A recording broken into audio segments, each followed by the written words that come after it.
Hello and welcome to episode 20 of my mostly stock career. We're heading to Duna this episode, like I said previously, and we have everything all set up for it. Hopefully nothing has gone wrong. Now, when we're going Duna mission, the efficient transfer, technically, I'm not sure the exact degrees, but I just remembered it like this. If you basically put the sun to the left, and then you put yourself at Kerbal here to the right of the sun, then when Duna is directly above you, that's about when the transfer window is. So it's going to be close enough for us. We don't need it to be perfectly efficient, but as you can see, it's pretty good. Also, I've already set this thing up to be about when we're going to launch. Since we're launching from Minmus, I put Minmus on the right side of Kerbal, so that basically Minmus's orbit is slinging it in the direction of Duna, since that's the same direction that we're going to be burning. So let's go over to Minmus and actually move our main piece here, which is going to be the... wherever it's gone and hidden. Duna Science Core with Launcher. We still haven't renamed this thing. How about we push fly on it, and once we load it in, we'll rename it to just Duna Mission. Is it still intact? Has it survived the 2-year journey of physics warping until, of course, Duna was in a pretty decent range? It has. Now, before we rename it, the delta V is at 4,000. That should be more than enough to get there and to slow down. Just the reason it's only at 4,000, this thing actually will go up to about 6,000. I've locked, or I should say I've disabled all of the fuel transfers on the maneuver node, or the docking nodes. I've disabled the cross feeds, so it won't be stealing fuel from it. At least I remember I did. Did it?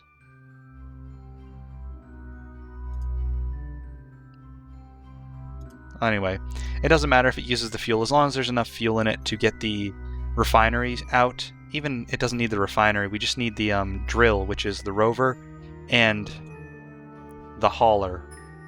And those should be enough, although the refinery would be helpful. Anyway, this vessel is good to go. All we need to do is, first, like I said, I want to rename the thing. Let's see, rename vessel. We are just going to call this the whole Duna mission. And it's a ship. Okay. There, now the Duna mission is set to go. So let's take a look at the map view. Now, if Kerbal is over there, that means Duna is up there. And since we want to basically burn toward Duna, we're going to wait until we're, I want to say about here to do our maneuver node. I think that's about where we want to be. Let's see. Is that accurate?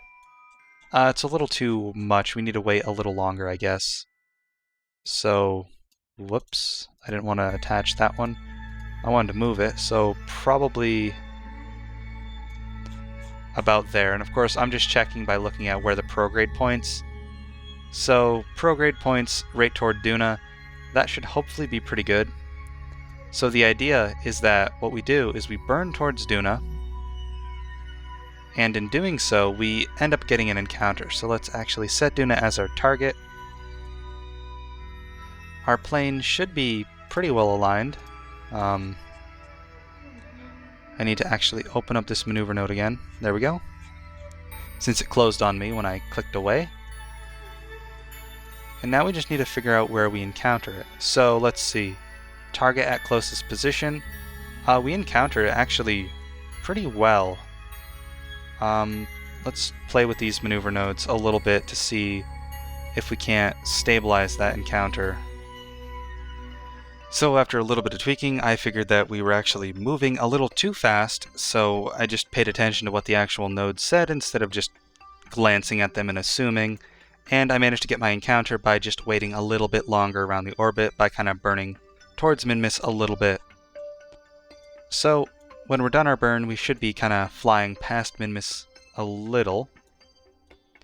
It shouldn't be too bad, but it feels like we're... Okay, so this is Kerbal's orbit, that's why I was being confused. So this is Minmus's orbit around Kerbal, and this is our actual orbit. So there we go. We have our maneuver node set. Let's make sure we go and face it now, so that this thing will be ready to take off, since I don't want to have to be turning this thing just as we're getting to the maneuver node, since I doubt that would work very well.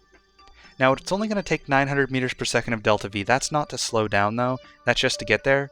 So I'm predicting it's going to take probably another 1,000 to 1,500 to actually slow this thing down. And the reason it's taking so little is because we've already made it out to min-miss, which is roughly 900 meters per second worth of fuel you'd normally have to spend if you started in Kerbin, or around Kerbin's orbit. So the rover and the transport ship that's going to move fuel from the refinery to the station is going to be need that extra 900. So its maneuver node's going to look more around 2,000, or yeah, more around 2,000 delta V. So now we just have to wait for our maneuver node. And actually, because I really don't trust myself, what I'm going to do is not click on that. I'm going to say warp here, because I don't trust myself to stop for this maneuver node in time. Now, I actually don't know how long it's going to take to burn this maneuver. So what I want to do is, now I can't run this engine at full throttle. So I'm actually going to cut the time warp here at 10 minutes. Now, I don't think it's going to take me 10 or any more than 20 minutes to burn this, or I don't think it's going to take anywhere near 20 minutes. Actually, I can check this. I know how to do this. So let's look. What does our vessel say? Our thrust, or our acceleration, is 4.4 meters per second. So 4.5 meters per second, which means we move 9 meters every 2 seconds. So if we move 9 meters every 2 seconds, then we can just apply that ratio. 9 times 100 is 900, and 2 times 100 is 200. So 200 seconds, or 3 minutes 20 seconds. Which means at a minute 40 seconds is when we should start burning. Although we are going to gain acceleration as the maneuver node goes up, because we'll be burning fuel, of course, which means our acceleration will increase. So probably if we start burning at 3 minutes, we'll be all right to complete this maneuver node, kind of keeping it in the middle. So just another reason why you absolutely need Flight Engineer, because you can do something like that if you don't know how long it's actually going to burn your node. So let's see how right we are. We're approaching 3 minutes. So let's start burning and see how this goes. Now this thing had a little bit of a wobbling problem, which I guess I should have burned a little earlier so I'd have some time to compensate for that. But we'll see how it goes. I'm just accelerating slowly because I don't know when the wobble's going to start and I don't necessarily trust it. So let's see. It doesn't appear to be wobbling. It appears to be stable. Now, of course, I did do the thrust limiter on this because I found that 60% thrust it didn't wobble at, although I don't know if that was the gimbal or not, because I also disabled the gimbal, so since I didn't use a control test, I don't know which one was actually causing the wobble, but it appears to be stable right now. So as long as this thing's still at an acceleration of 4.5 now, and rising, then I'm just going to go with my normal estimate. I won't actually edit the thrust-to-weight ratio. So we'll just let this thing burn. I'm also not going to put this thing in time warp because we're already at yellow time warp because it's a very high docking node type vessel, which means if we time warp it, it'll compress, and when it compresses and uncompresses, it's not favorable for us, to say the least. So I think we're just going to leave it as it is. And we weren't actually supposed to burn at 3 minutes, were we? 3 minutes was the total time it'd take us to burn. That's the number that I was thinking of. So we actually are burning way too early, since it took 200 seconds, which means we were supposed to burn a lot later than we did. That means, I guess, we'll just wait a little bit. We burnt almost a third, so we'll start burning at a third. Hopefully this doesn't mess our maneuver node up too much. I don't think it will, since, I mean, we have a lot of room and a lot of extra fuel to kind of tweak our Duna node. Plus, we're going to do an extra burn when we get closer to Duna, so that we can get a more favorable encounter before we actually enter Duna's sphere of influence, so that our fuel is still effective, and we don't have to use too much, but we can also get a favorable kind of one burn procedure, since this thing isn't known for its ability to turn quickly. So it appears to be going well. I'm actually surprised. I thought this thing was going to have more wobbling issues. Much more wobbling issues. But it appears to be alright. So let's see, this thing actually has gathered some science. Very little science. We don't even have 2 scientists on board, do we? We have Bob, and I think he's the only scientist. Alris is a pilot, Ludemy is an engineer, Leary is also an engineer, maybe, or a pilot. I know none of them are scientists. Stelina is our other scientist, and she's over in the rover, but we'll be transferring her over to this vessel at some point, probably when we actually get everything to Duna. We'll transfer her over to start some research. We might bring her down with the rover, and then bring her back up with the refueling craft after we've processed a bunch of ore. Although, of course, the very first thing we're going to do is launch these probes off, so that our probes can get us the ore data on both Duna and on Ike, so we actually know what we're gonna, or where we're gonna be mining. So far our maneuver node doesn't look too off-key. It looks alright. Let's look at our vessel. Our acceleration is much higher now, which means we're doing this last part of the maneuver node much faster than any other part of the maneuver node. But I actually don't think that's going to be much of a problem, since we did start wicked early.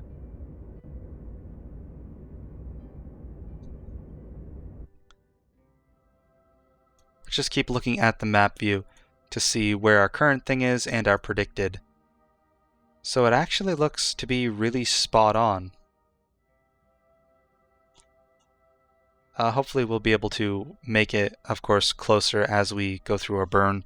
Now I don't want to stay in the map view too long because I still don't trust this thing's wobbling potential, because it does have a very high potential to wobble.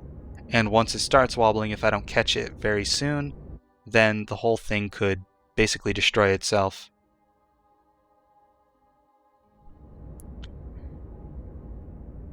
So I'm going to try and turn while this is burning because the maneuver node is slipping away.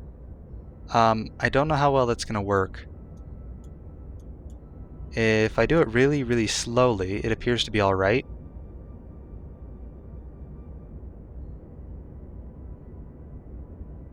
So we're finishing up our burn, which means we're going to start throttling down. No, I don't want to cut all the throttle at once for the same reason I don't want to throttle up all at once.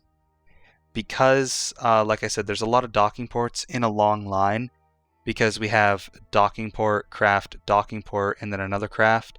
And we also have the docking ports over here. Because we have so many of them, I just don't want them compressing and expanding, since docking ports are not the most secure joint in Kerbal Space Program. As of course, if we had the 2.5 meter docking ports, they'd be much better, but we didn't actually unlock these before that mission, or we didn't unlock them before this mission. So let's see if 4 meters per second is going to be enough for us. Let's look. Do we still have that encounter with Duna? We do still have the encounter with Duna. That's actually really good. So let's see. Duna. I just want to take a look at what this encounter actually looks like. So we're encountering Duna, but I don't see any orbit line. Maybe it's not predicting it yet. Either that, or maybe it's such a shallow encounter, we don't actually get to see it yet. Anyhow, we have other craft that we have to take care of, so we'll focus back on Kerbin. This craft is all set to go. It's gonna whiz by Minmus and go out to Duna, so it's all set. And what we're gonna do first, because we don't want all the craft to show up at Duna at once, we want to be able to have a little bit of time to work with each one in case we need to do anything special for their burns and placing them in the orbit of Duna. So what we're going to do is, let's zoom back in on this. I'm going to actually wait about a day. So we'll wait until this craft right here gets to the Kerbin periapsis in a day and 2 hours. And once it gets there, we'll actually launch our next vessel. Why are we slowing our time warp down?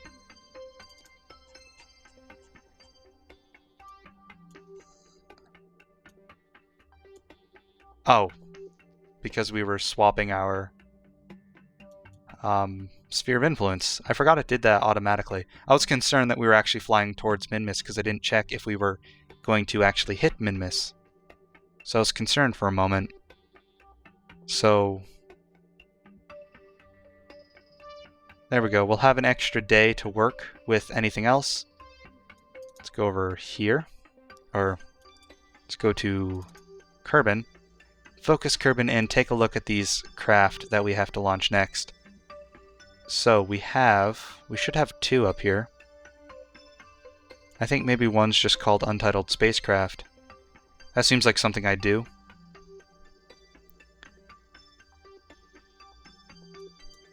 So judging on where Duna is, let's see. If Duna is there, we want to burn on this side of Kerbin, which means this one, the Duna rover launcher, is the next one to go. Let's switch to it and get ready.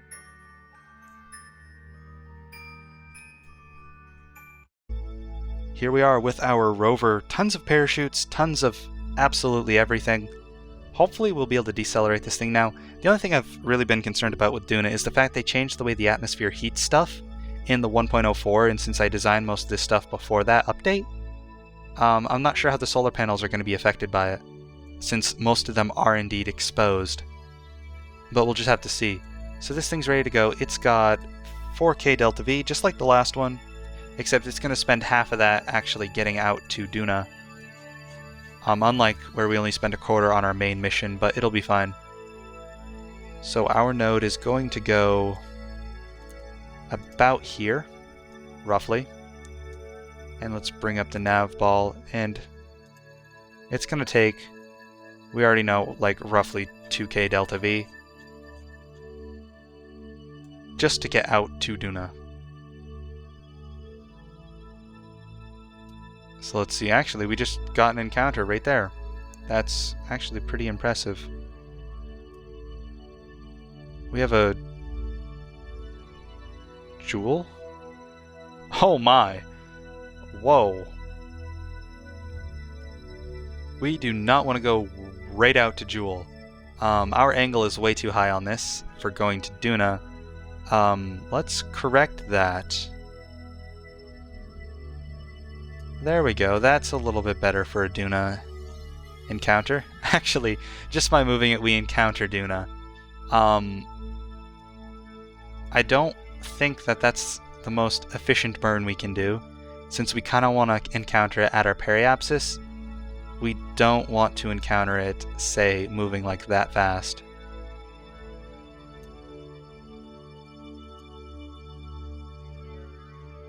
So let's see. Right here should be good.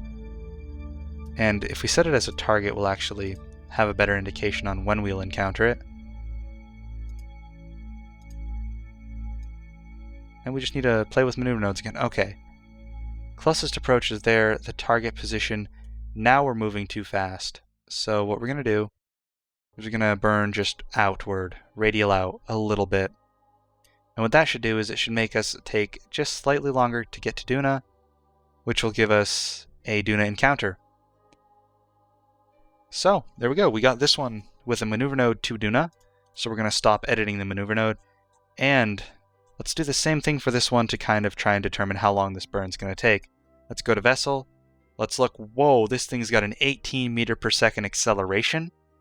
That's pretty crazy. Since I know it's going to go up as we burn fuel, I'm going to round it to 20 because that's an easier number to work with. So if we accelerate at 20 meters per second, we can do 200 meters per second in 10 seconds, which means it's going to take us 1200 divided by 206, so 60 seconds to burn, which means that 30 seconds is when we'll start our burn, and we'll probably still finish it early, but that'll be a good enough estimate just for doing a little bit of rough math using some kind of rounded numbers. And this thing should have electric charge. I mean, there's no reason it wouldn't. There we go. Pretty massive, not a lot of SAS control, so it's just taking a second to actually start turning. To face our maneuver node. Now, of course, the rover is the thing that's going to be mining on Duna. It's going to be, hopefully we'll be able to put 2 engineers in it. I hope I put a probe in. Let's see, we have Bill and Stelina. Neither of them are pilots, and I mean we have SAS control, so it's got to have a probe somewhere if we have SAS control without a pilot. I just have no idea where the probe is. I don't remember putting one on. And we actually have a ladder sticking out. Retract the ladder. There's no reason for that to be extended. Is that the probe right there? Oh, maybe that's the probe, and it's actually not part of the rover. Okay then, so we might want to put a pilot in this thing when we actually go to land it so we can have SAS control. So 1 engineer and a pilot. That's not too bad. Hopefully the engineer will increase the drilling speed. If not, oh well, we'll just have to live with what we get. So it's going to take us 30 seconds to do this burn. So we're going to wait until, well, it's going to take us a minute to do the burn, so we're going to wait until 30 seconds so that we burn the node halfway through. That way we're not editing the node too much. If we burn half on each side, then it stays about the same without having any weird tweaks happen to it. There we go. Burn's going to start in 10 seconds, and we'll send our rover out to Duna. Now this one, of course, if you noticed all the struts in the middle, is heavily strutted, and that's just because the thing was incredibly hard to keep stable when I was launching it, since all the thing wanted to do was wobble. So what I even had to do was I had to add this piece on the belly of it with a docking node, so I could add additional struts to keep the thing stable, since the design down here would only let me add struts to the bottom half of the rover, and I needed struts further up to keep it from wobbling, especially the top of the rover from wobbling. This one, of course, is much less massive, so it needs a much less massive transfer stage. And this one is one of the ones that aren't coming back, so a lot of these transfer stages are just going to kind of float around Duna. The only thing that's coming back is that core module from the Duna science thing, because that's going to bring all the science back. And depending on how much science we get from Duna, I'm going to have to check all of the unlock cost, because if we're going to get, say, twice as much science as we need, I'm going to go initiate one of the contract things, the plans, whatever they are, the business plans. I'm going to initiate one to take half of my science I earn and give me something else for the half of it. Because if we only need half of the science we're about to earn for this mission to fully unlock the entire tech tree, we don't need any science past that. So there's no real point in having any science past that. There we go, that was our Kerbal escape. That's why the camera just shifted there, since the camera is in auto mode. And we're going to finish up this burn. Let's start decelerating so that the last bit of the node can be kind of efficient, or kind of spot on. 1 meter per second difference. We should be encountering Duna. If not, then, well, we did something horribly wrong. Oh, we're not encountering Duna. We'll be able to edit that up later. Let's just make sure. Yep, we're not going to hit anything. What would really be awful is if we were going to hit the moon or Minmus, because that would skew our orbit. We will worry about this one later, when we do a second maneuver to inject ourselves into the periapsis we want, and that's probably going to be done somewhere over here in, 200 days? So it's nothing we need to concern ourselves with right now. And let's see, that's the Duna mission. He is traveling much slower, but he's also higher up in the atmosphere, or higher up in Kerbal's orbit, so we need not worry about that. How about we just time accelerate a little bit, so of course we do the same thing that we did before. This will be far enough away for our next one. I don't think it's the probe, I want to say it's just the untitled spacecraft. That's supposed to be our hauler. Yes, it is the hauler thing. And Megbella is driving this one. This one should have enough fuel in its stages. Yep, it has about the same as all the others. So let's see, its acceleration is, we'll just round it up to 7, give us a nice even number to work with. This one is designed to land, and then the rover is going to kind of dock to it and transfer the fuel. It's going to be pretty slow since the rover doesn't have a lot of fuel it can store by itself, but at least we'll be able to transfer fuel, since I couldn't think of a way to transfer. I didn't want to have to only move 1 or 2 of these smaller fuel tanks up and out of Duna, because I didn't see that was very efficient since our large stage actually uses a lot of fuel. So I figured I'd do 1 stage and just use 1 big lander for it. So this one needs a maneuver node. Let's get that set up for it. Let's see, all the other spacecraft burnt right up this way. So at the top of Kerbal, let's add our maneuver. That's a little too much. There we go.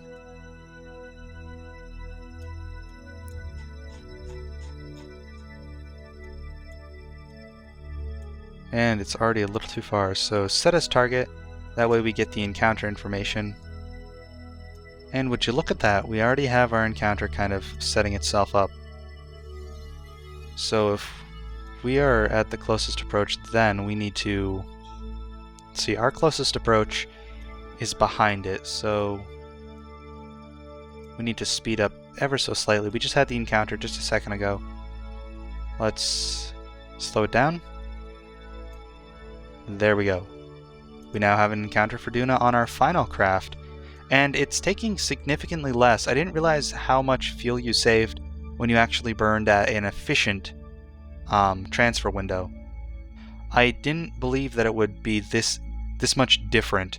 And I also know, since we're matching Duna's velocity when we reach our apoapsis, that also means we don't have to slow down as much. So it's a significant amount of fuel that we're saving. Like I said, I didn't realize how much it actually was, so apparently I might have to do the rest of my transfers in this series using the efficient transfer windows. Or transferring when the window is efficient, I should say. Anyhow, we'll just wait until this maneuver. We didn't actually check. Let's see, 7 meters per second. That means we can move 700 meters per second in 100 seconds. And it's probably 3 minutes. 3 minutes is a good enough estimation for me. I don't have to get out a calculator and actually figure this out. I can just use rough estimates. 3 minute burn time, probably more like 2 minutes 50 seconds to be honest. So we'll just burn at 125 and call it a nice even, or we'll burn a little late. I suppose either one works because, you know, we time accelerate awfully. Or at least I do. I always go past my maneuver nodes by mistake. Shouldn't affect us too much because, like any other vessel, this one's going to be gaining its acceleration quite rapidly. And at the rate it's gaining it, it will probably get above 7 pretty soon, so hopefully my late start doesn't affect it too much.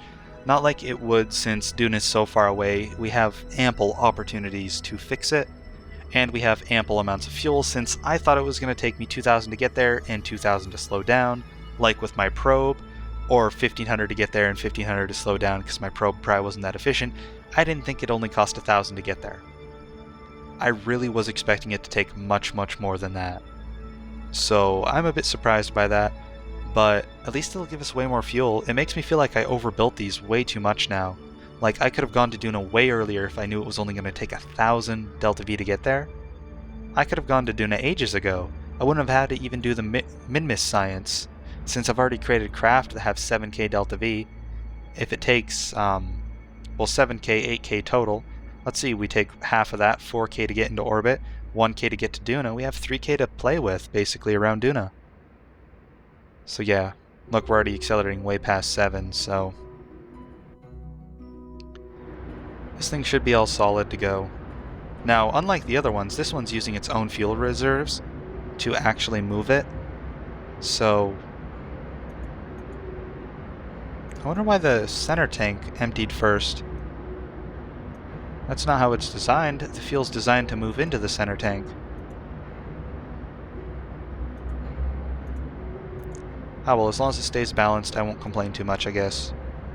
Since as long as it stays balanced, I can keep firing the engine normally. But all of these should have more than enough fuel. Like I said, I honestly thought it was going to take way more fuel to do this than it did. So we'll finish up this burn, and we'll probably just wait until the first thing gets to Duna, since it is going to be several hundred days before anything happens. And I don't want to start anything yet, since if I start doing something else, I might forget about these. Since I don't have Kerbal alarm clock installed, it won't give me a nice friendly reminder that, you know, hey, your stuff's entering Duna, you might want to check on it before it crashes. So once this burn's done, we're just going to follow them down to Duna. But of course, that's going to be happening next episode, because we've already hit the wrapping up point for this one. But I'm just going to let the node finish so that we don't well, waste too much time. That way we can actually, well, not waste time, I should say, but we'll be able to get to Duna, because I wanted to go to Duna this episode, and we're going to Duna this episode, so it's all good. Well, we can do this better than this. We want to get as efficiently close to the maneuver node as possible. 0.3 meters per second. I'd say that's perfectly fine with me. There we go. And this one should have an encounter too. It's a little off. Like I said, we are going to fix all of these when we get to about this region where over here in the corner. Once we get about there, we're going to do our final kind of injection burn. Well, maybe not final, but it's going to get us our periapsis on Duna about where we want it. So we've launched our 3 vessels out to Duna, and that's going to be it for episode 20. Next episode, what we're going to do is I'm going to send these things along. We'll probably show a quick bit of me doing the correction burns, and then we're going to be entering Duna's sphere of influence and setting everything up in the orbits we want them, and probably launching off our 2 little probes to scan both Duna and Ike for some resources. Anyhow, I thank you guys for watching. This is PTT GRW, signing out.